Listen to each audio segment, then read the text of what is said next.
Spirit Forged has been in full swing this past month, with the largest Chinese tournament to date culminating in a surprise Irelia vs Irelia final, and our first banned cards announcement, dropping just mere days ago. Seems like a perfect time to take a look at 232 events from this past month, to let you know which legends dominated, if there were any regional differences, and if we can see hints as to what the post-ban meta might look like. I'm Simon from Games Deconstructed, and let's get started! And to start us off, here's the top 8 representation across all the events in our sample. 28.5% of these top 8s were occupied by Draven, nearly 15% by Irelia, 10.5% by Kai'Sa, and then Fiora, Victor, and Ezreal between 7 and 5.8%. The top 3 decks make up 54% of top 8s, which is the highest concentration we've seen in Spirit Forged thus far, but not the highest ever. We've seen in mid-Origins the top 3 decks take over 60% of the pie. Zooming in at top 4s and top 2s, it's the usual trend of these top decks increasing their share. Up to 59% of finalists were on one of these top 3 legends. As usual, let's break these numbers down into China versus Western meta. And as usual, these metas look different in an interesting way. The Irelia gap, as I've referred to it in past episodes of the series, the 5 or so percentage point difference in the popularity of the legend between the two regions, has shrunk down to nothing. Draven's significantly bigger in the West, while Kai'Sa has secured more of a foothold in the Chinese metagame. Ezreal, who was one of the differences last month, is now represented to a similar degree in both China and the West. The West prefers Victor over Fiora as well. Now, why I find this interesting is that the first of these trends, the increased concentration of the top 3 decks in the meta, suggests that we might be moving towards a more solved metagame. Not a 100% solved one, of course, but one in which the pace of innovation slows down slightly and people move towards honing existing lists and getting in more reps with their decks of choice. But here it seems like we've landed on not just one meta that's starting to calcify, but 2 of them, with a slightly different selection of these tier 2 challenger decks that you'll get to see depending on which continent you play. And well, obviously all of this goes out the window with the new banned cards announcement. These are the cards that were banned: Draven Vanquisher, Fight or Flight, Scrap Heap, Cold Shot, and 3 battlefields: Reverse, Obelisk, and the Dreaming Tree. Coming back to our deck popularity table, let's point to decks that will be most and least impacted by this change. Draven is an obvious candidate for most impacted, as the lack of Scrap Heaps and Cold Shots fully kill the Miracle and Detonate variants of the deck. And this is gonna impact the Legend's stats pretty significantly, since the variants had a different matchup spread. There were certain Legends that went toe-to-toe with mid-range Draven but struggled against the Detonate, and they could very well be empowered to new heights after the ban.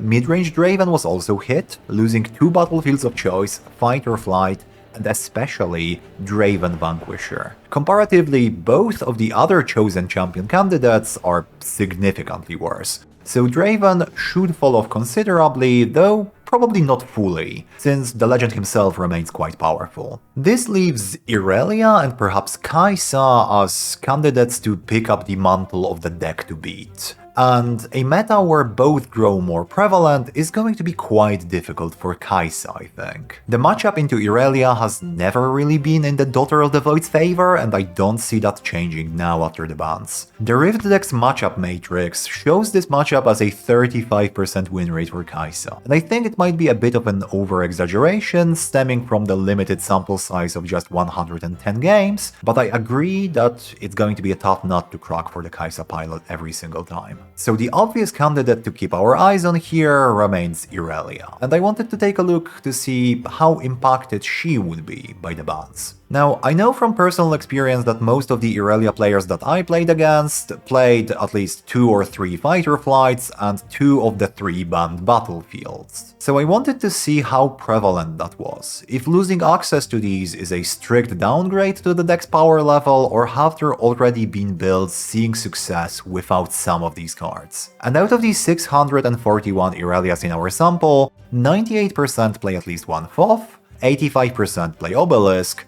94.5% play Dreaming Tree.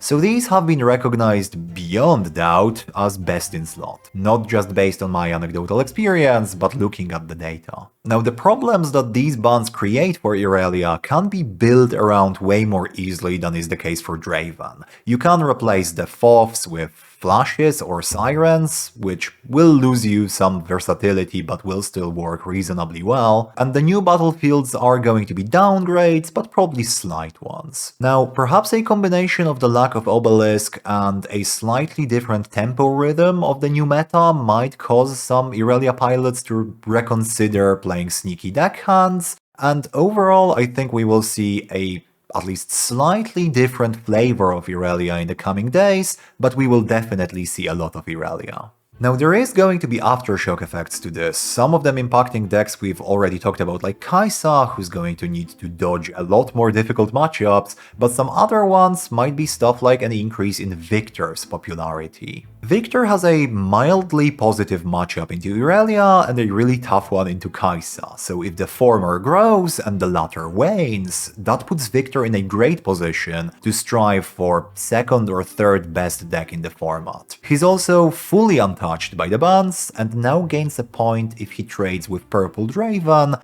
under the effect of Imperial Decree, which is a slight rules update buff, and relevant as well since Purple Draven is played in Irelia. There's a couple of tier 2 decks that will get a boost out of Draven no longer being the top dog. Mostly fair decks that want to engage in combat with units with decent might, but were disincentivized to do so by Draven being able to draw a million cards off of them, from fighter flighting or overzealous fanning these fair, mighty units. So Fiora and Jax, and maybe on a slightly different axis, Azir and Rek'Sai. It's worth noting that these decks also don't enter the new month unscathed. A good number of Fioras, 72%, and Jaxes, 80%, also played Dreaming Tree, so now they will have to go looking for replacements. Both of these decks are also impacted by the new rules changes eliminating the Warmogs plus Monastery of Hirana interaction. You can no longer conquer with an unbuffed unit with the armor attached, get the buff, then spend it on the Hirana trigger immediately. And that interaction was useful in both of these decks, since they kind of struggle for card draw. For Jax, we also got a codification on units no longer being able to juggle equipment. As in, you can't use the Legend's ability to unattach an attached Brutalizer from your Aphelios